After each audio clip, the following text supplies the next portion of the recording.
it's my turn to start. So do you want me It's to? your turn because you did Allah. No, Nala, Naa. What's her name? La'an. Oh, that's right. The voice. Okay. Naa. Whatever her name was, Naa. It will be for the episode for this analysis. Hi, my name is Naa Nunez Soon. No. What's your name? Naa. Nah. Okay. No, you can tell me. I It's an know. order. You will tell me. It's an order. Nuh-uh. Who are you, Ensign?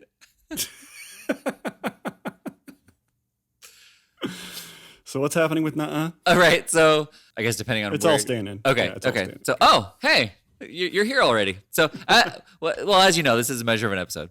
Where it is our continuing mission to explore what makes Star Trek proper Star Trek and not just an excellent remake of Balance of Terror. I'm Jonathan. And I'm Paul, and the criteria by which we judge these episodes. Number one, is there science fiction inherent to the plot? Is it explored in the plot? Number two, is that science fiction unique or novel in some way? And number three, is there a moral or ethical dilemma? I'm Paul. I'm Jonathan. And this week we watched Memento Mori, which is episode 4 of season 1 of Strange New Worlds of the Star Trek franchise. And That is correct. the synopsis reads... I have it. You want me to read it? No, I've always got it. Okay, we'll do every other word type of thing. While On, a routine, okay, supply mission, it's the same one. yeah, to a colony Damn it. planet. All right, so Damn it. yeah, let's just cut that out. That's stupid. If you couldn't tell already, we're not in the same place. While on a routine supply mission to a colony planet, the USS Enterprise comes under an attack from an unknown malevolent force. Pike brings all his heart and experience to bear in facing the crisis, but the security officer warns him that the enemy cannot be dealt with by conventional Starfleet means. Oh, that's actually a pretty good blurb. It doesn't say meanwhile or also. Yeah, it's a little too, I don't know, it feels like the back of a Hardy Boys book. Oh, for sure. Yeah. Or the back of a VHS tape. Yeah. They say Pike, but they don't say, what's her name? Nuh-uh. What's her name? La'an. La'an. They don't use her name for some reason. Yeah, which is interesting because she's the one who did the logs. Right. Yeah. Yeah. You know, it's funny. I'm sitting here watching these episodes, and normally when we watch our classic Trek episodes, which we have over 100 episodes of, go check it out.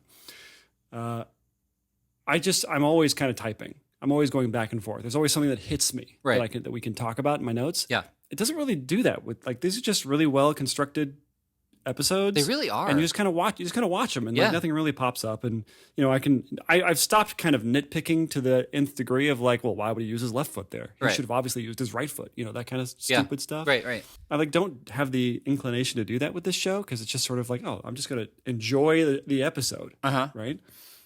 It's very nice after coming off Picard. The juxtaposition between Picard and Strange New Worlds is, it's like an ocean of difference. Absolutely. We keep saying this every single episode. It's almost like Yeah, no, it absolutely is nice. It's one of the things that makes it hard is we don't have those things to nitpick and to comment on, as there aren't any gaping character inconsistencies or plot holes. But I will say, after watching this episode, I'm inclined to believe that the last episode was supposed to be later. The fact it seems like it. yeah. I was watching Una specifically. The fact that she got hit and then she was they were talking about how deep the wounds were and how much blood she was losing and whatever, and she's still talking with them.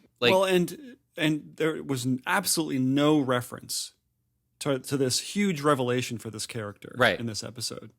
Yeah. Nor was it in the recap. Oh, I skipped the recap. That's why I was like, oh, I didn't even notice that. But yeah. Well, it's interesting. They're doing the thing now where that they would do, for example, in a classic Trek episode where these things happen to these characters a long time ago. You should know about them because this episode you're gonna need to know it with this episode. It's not just so far what's happened in Picard. It's this specific tidbit of information is necessary or is relevant. And so that's what they're doing now with the recaps. Oh, so it showed the La'an conversations about surviving the Gorn. Okay. Right. Okay. And there was nothing about Una. Right.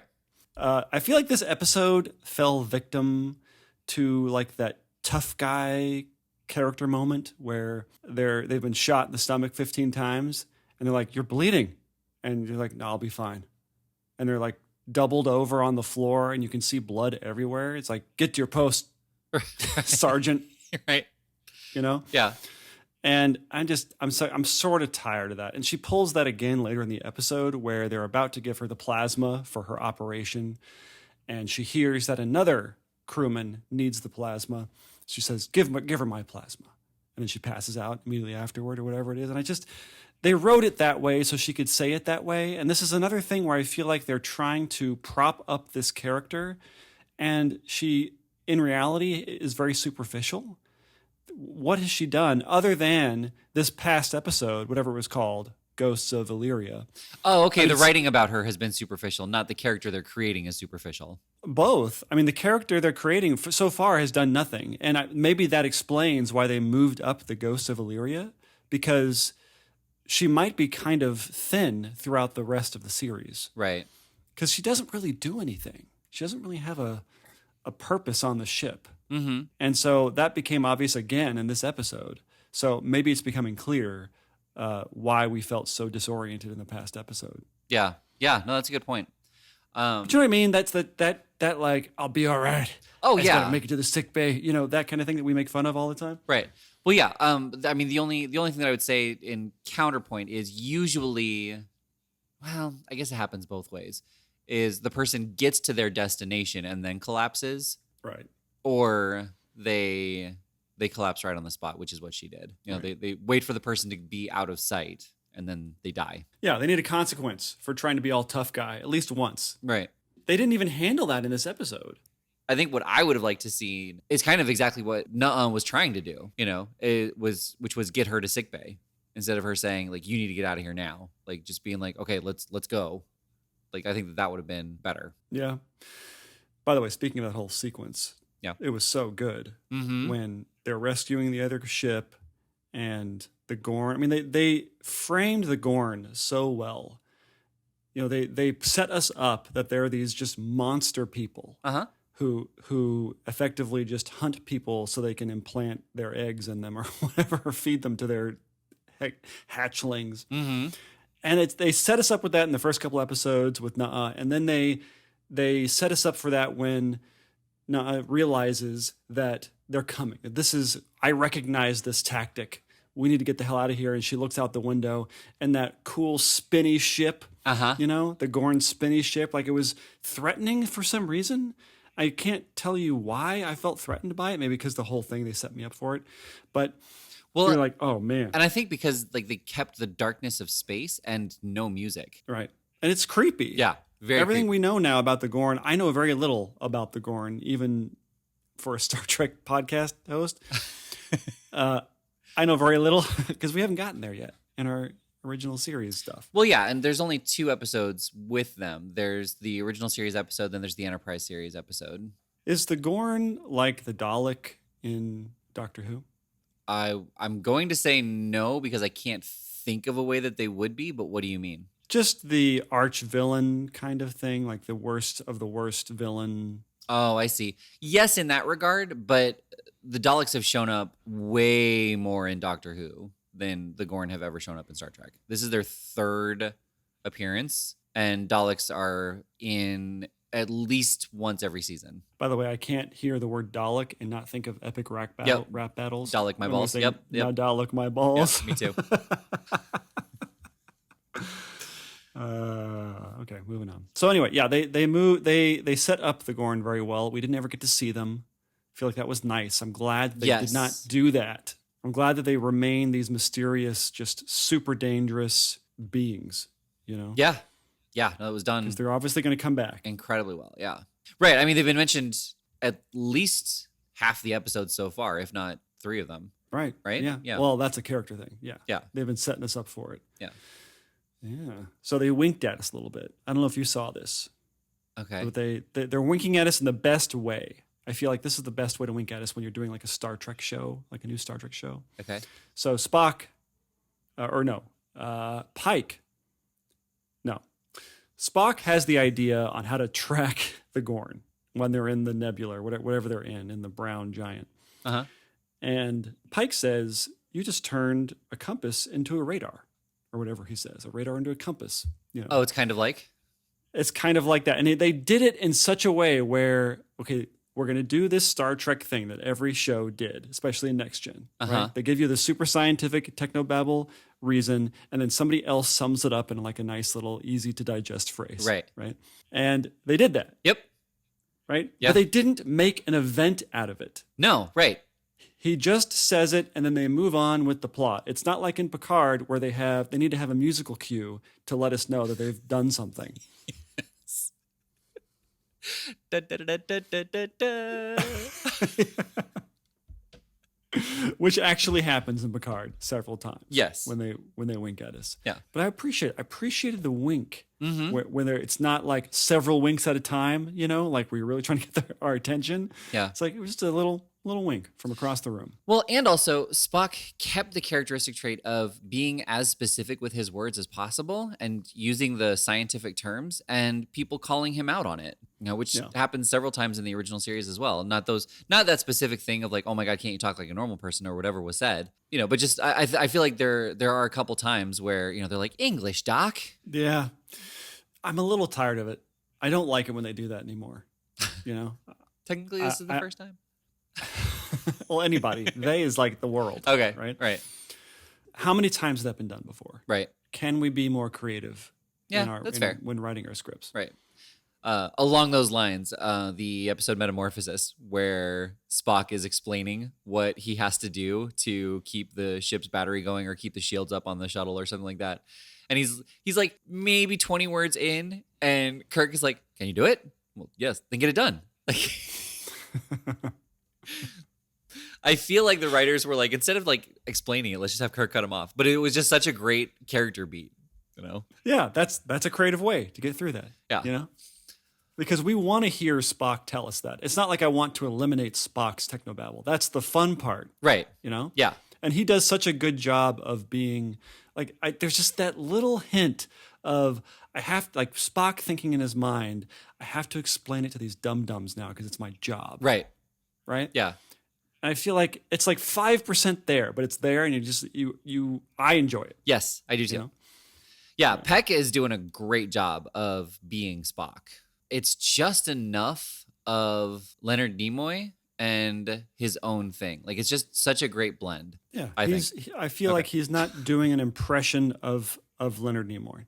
Right. He's doing his own. That's kind of how I felt about Tuvok. Tuvok is somewhere in between doing an impression of Spock and doing an impression of Chevy Chase doing an impression of Spock. Right. Yeah, I would agree with that. It just feels that way. Mm-hmm. And this guy, it feels real to me. Yeah. It feels like this is how this guy talks. 100%. I enjoy. Yep. Much enjoy. Much enjoy. And then just the scenes with Uhura and Hemmer were, there was a great moment where she said, he's talking about how like he learned to adapt or something like that. And she was like, oh, right. Like learning to use touch instead of sight or in replacement of sight. And he goes, I wouldn't know. I wouldn't know. So is his race all blind or is he just blind? I think he's just blind, but I'm not sure. So Enar were in the original series as well. They were, just one of the side aliens.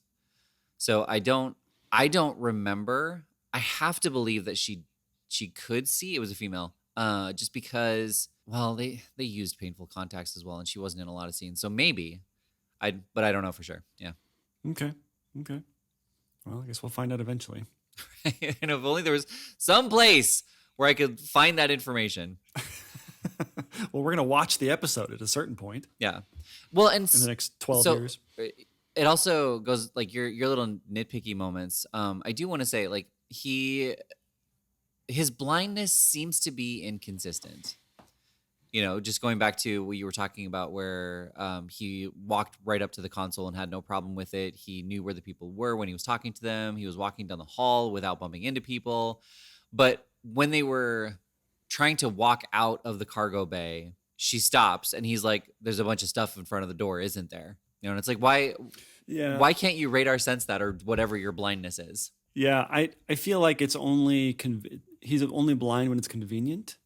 Yeah. For whether it's comedy or an episode like this where he needs a helper, and and my point about that whole thing is, why have him be blind if he's basically not blind? Right. If he can just do everything a person who can see can do, he's not blind. Right. Right? Yeah. He may be taking in the information in other ways, but it's not a disability in some way. Right.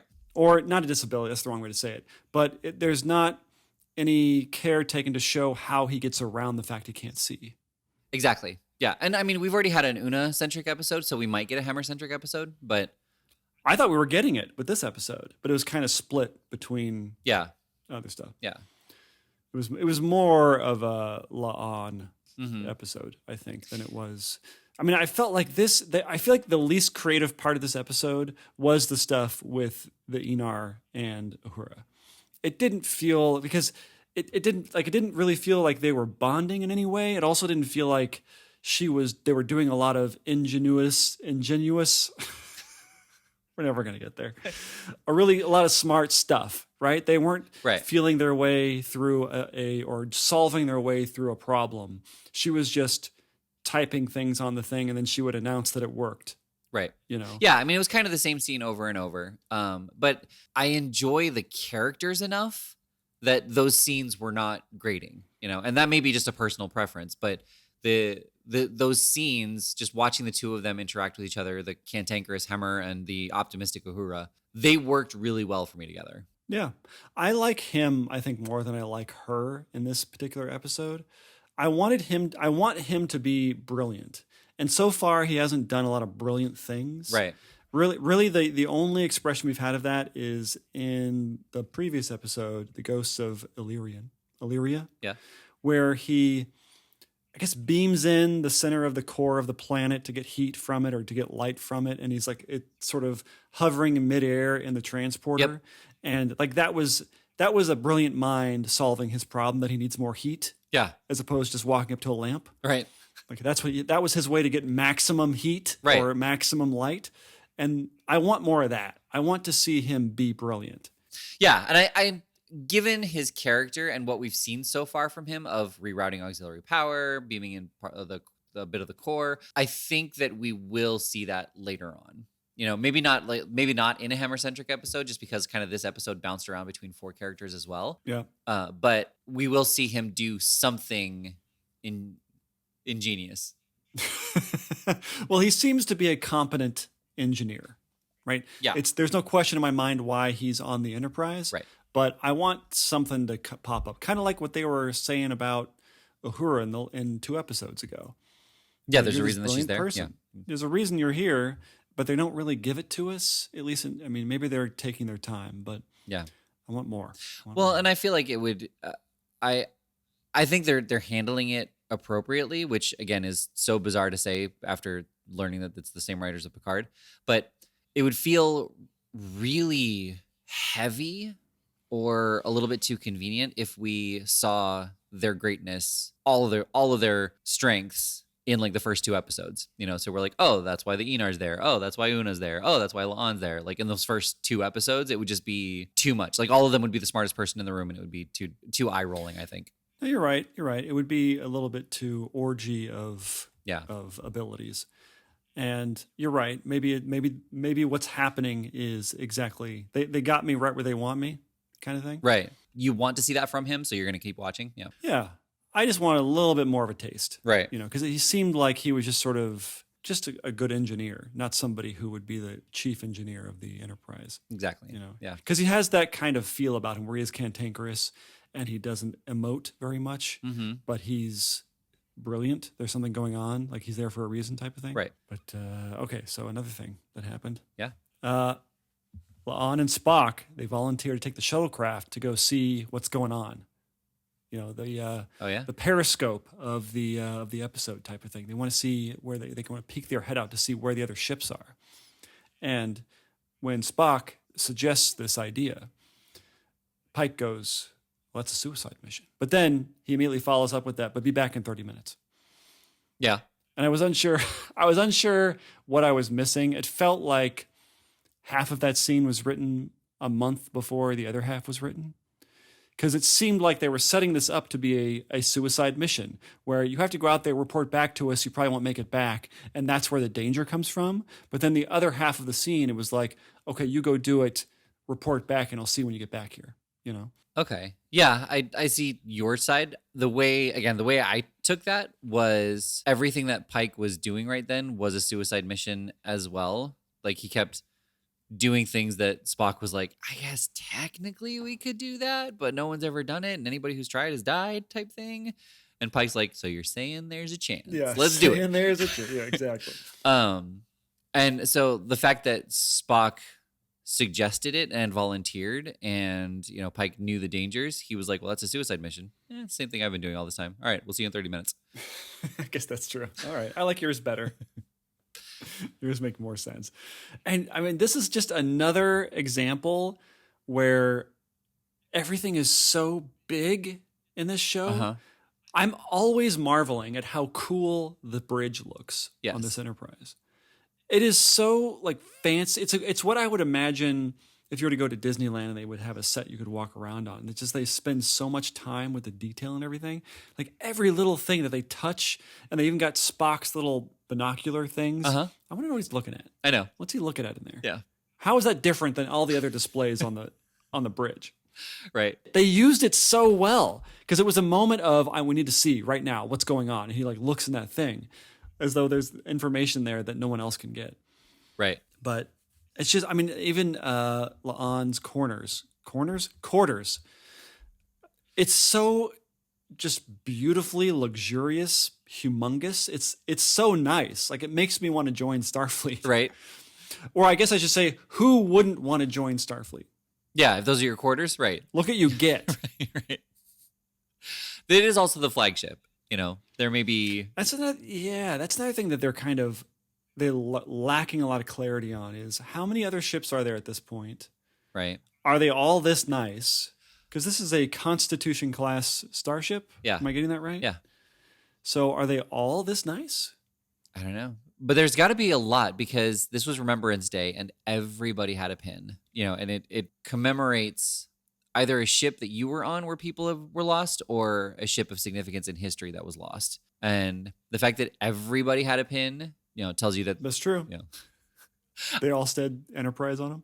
Right. Right. Well, I was going to say, like, they all either came from the other ship that's out there in Starfleet or there's a bunch of ships.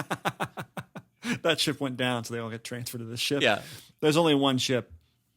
Right. That's a good point. That whole Remembrance Day, which is canon, right? They didn't make that up for this show. No, it's not. Right? Yeah, they didn't make it up for this show. I don't remember what series it's also in, though. So it's in one of the final moments, but Pike has, I mean, we're only 4 episodes in and anything can happen, but Anson Mount has just been amazing as Captain Pike, and Pike has become my favorite captain. The moment at the end where he thinks, I mean, they held it longer. Again, they didn't need to because we know that Uhura is going to be fine. But when he calls out to them and they're not there and he like just steals himself and he tells somebody to go, close cargo bay doors or whatever they were supposed to do. And then he hears the voice and then he's able to like stop being captain and just kind of feel that relief that he didn't lose 2 more crew members. Like that was just such an amazing moment that we haven't seen from other captains before. And it was just so great for them to like actually hold that time with him. I think that they created that level of suspense, I guess, as much as they possibly could. I mean, I was sort of like, oh, are they going to kill them? It's like, because we were talking about someone has to die at some point. They need to do this to make this work as a show. Mm-hmm. And we were hypothesizing who was going to die. And I was like, oh, maybe this is it. Maybe they somehow kill Uhura or something like that, and they bring her back, and she's floating around a spaceship somewhere later in the season or something. I was like, oh, this could be it. Like I've set myself up for that. Anybody's expendable. Yeah. Yeah. Why not? If they can mess with timelines and whatnot, and they have Discovery traveling through time and everything, they can bring anybody back. It's almost like a Marvel movie now. Yeah, that's true. So that's fair. Anybody can go. You got to watch the show like that. Not like, oh, well, I've seen the original series, so I know that Uhura's going to be there. You can't do that anymore. Anybody can go. Right, but I mean, even if they do go, they're still going to figure out a way to bring them back, like you just said. So their death still rings hollow. I guess that's true. It'll be like it'll be a great moment, and the curiosity at that point will be how are they going to bring them back? But we still know that they are going to come back. Right. Well, what they need to do is they need to, for example, kill Uhura, right? And then they need to release a new edition of the original series with her edited out. Just to keep the canon? Just to keep this going. And then, it'll just be a ruse. Eventually she'll come back, but it needs to be plausible. Right. Actually, what I was going to say was they should have given her the wrong first name and have fans be up in arms being like, how is that possible? Blah, blah, blah. And then kill her and have her twin sister come back. Right. Kind of like Christopher Nolan did in Batman Beyond. No, not Batman Beyond. What was it called? Prestige? The last one. Oh.